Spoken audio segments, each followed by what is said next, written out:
Assalamualaikum warahmatullahi wabarakatuh. Selamat pagi anak-anak. Selamat berjumpa kembali dengan Bu Guru. Anak-anak, pada kesempatan kali ini kita akan melanjutkan tema 1, subtema 1, pembelajaran 5 dan pembelajaran 6. Materi pembelajaran yang akan kita bahas yang pertama tentang hewan vertebrata dan hewan invertebrata. 2. Tentang pengembangan ide pokok. 3. Tentang jenis-jenis gambar ilustrasi. 4. Tentang langkah-langkah membuat gambar ilustrasi. 5. Tentang ciri-ciri hewan vertebrata dan invertebrata. Sebelum kita mulai pembelajaran pada pagi hari ini, bagaimana jika kita menyanyikan lagu Kupu-Kupu?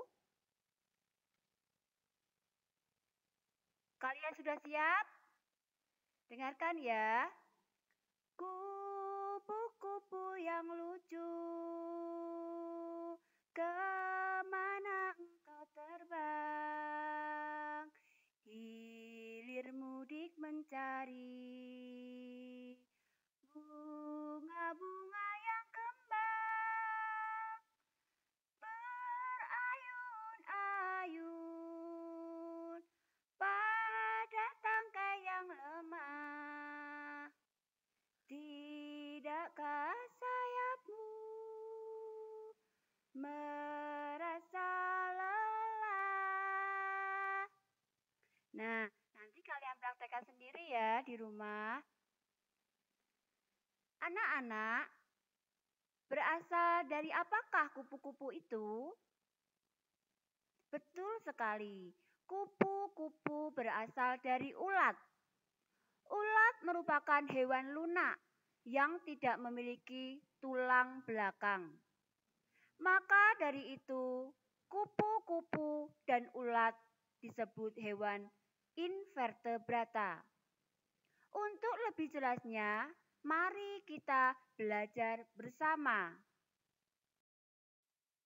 Alat gerak pada hewan vertebrata dan hewan invertebrata. Hewan dapat dibagi menjadi dua kelompok besar, yaitu hewan vertebrata dan hewan invertebrata. Pengelompokan tersebut dilakukan berdasarkan ada atau tidaknya tulang belakang di dalam tubuh hewan tersebut. Hewan vertebrata memiliki tulang belakang di dalam tubuhnya.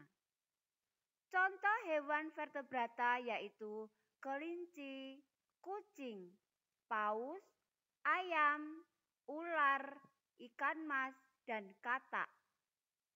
Sementara itu, hewan invertebrata tidak memiliki tulang belakang di dalam tubuhnya. Contohnya, siput, semut, cacing, dan kupu-kupu. Mengembangkan ide pokok. Seperti yang dijelaskan pada pembelajaran sebelumnya, ide pokok merupakan inti atau dasar permasalahan dari suatu teks. Ide pokok teks menjadi dasar dalam pengembangan paragraf atau teks. Untuk membuat sebuah paragraf berdasarkan ide pokok, ada beberapa langkah yang perlu dilakukan. Langkah-langkah tersebut antara lain sebagai berikut. A. Menentukan topik dari paragraf yang akan dibuat. B. Menentukan ide pokok dari paragraf atau teks yang akan dibuat. C. Membuat sebuah kalimat yang berisi ide pokok tersebut untuk menjadi kalimat utama dari paragraf yang akan dibuat. D. Mengembangkan kalimat dan ide pokok tersebut menjadi beberapa kalimat. E. Menulis beberapa kalimat yang berisi informasi-informasi tambahan untuk mendukung kalimat utama yang telah dibuat. F. Menyusun kalimat-kalimat tersebut menjadi sebuah kalimat yang padu. Jenis-jenis gambar ilustrasi. Ayo ingat kembali langkah-langkah membuat gambar ilustrasi. Langkah-langkah membuat gambar ilustrasi dilakukan secara berurutan. Kali ini kita akan mempelajari jenis-jenis gambar ilustrasi. Berikut adalah jenis-jenis gambar ilustrasi. 1. Gambar realis. Gambar realis adalah gambar yang dibuat sesuai dengan kenyataan atau keadaan yang sebenarnya. Gambar realis dibuat sama dengan objek aslinya. 2.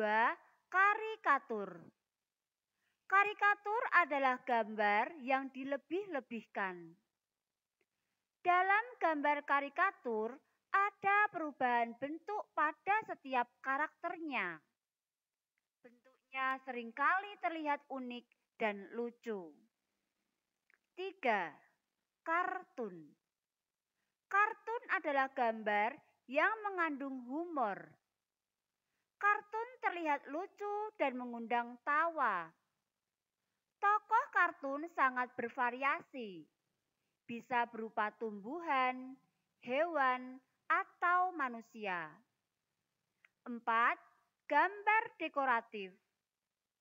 Gambar dekoratif adalah gambar yang dibuat dengan tujuan menggambar bentuk benda menjadi lebih menarik. Gambar dekoratif banyak dijumpai pada kain batik dan relief. Membuat gambar ilustrasi sesuai tema. Pada pembelajaran sebelumnya, kamu telah belajar tentang gambar ilustrasi.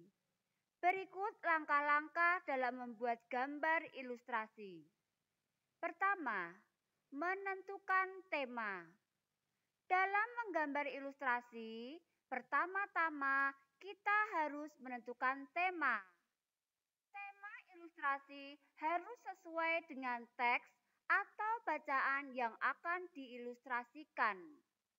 Setelah mendapatkan tema yang sesuai, kita menentukan tokoh, adegan, dan suasana pendukung adegan yang akan digambar. 2. Membuat gambar. Setelah tema ditentukan, langkah selanjutnya adalah menggambar sketsa atau rancangan gambar.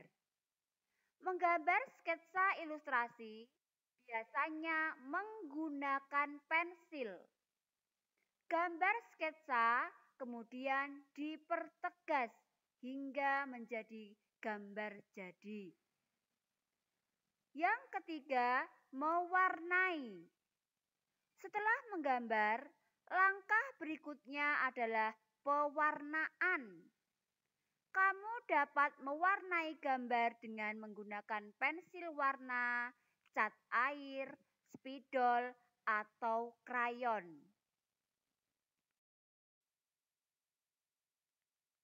Alat gerak hewan vertebrata dan invertebrata. Hewan yang termasuk dalam vertebrata dan invertebrata memiliki beberapa perbedaan. Perhatikan beberapa perbedaan berikut. Ciri-ciri hewan vertebrata. Yang pertama, memiliki tulang belakang. 2. Memiliki bagian tubuh yang umum seperti kepala, leher, dan badan. 3. Memiliki alat pencernaan yang memanjang, mulai dari mulut sampai alat pembuangan. 4. Memiliki bentuk tubuh simetri bilateral.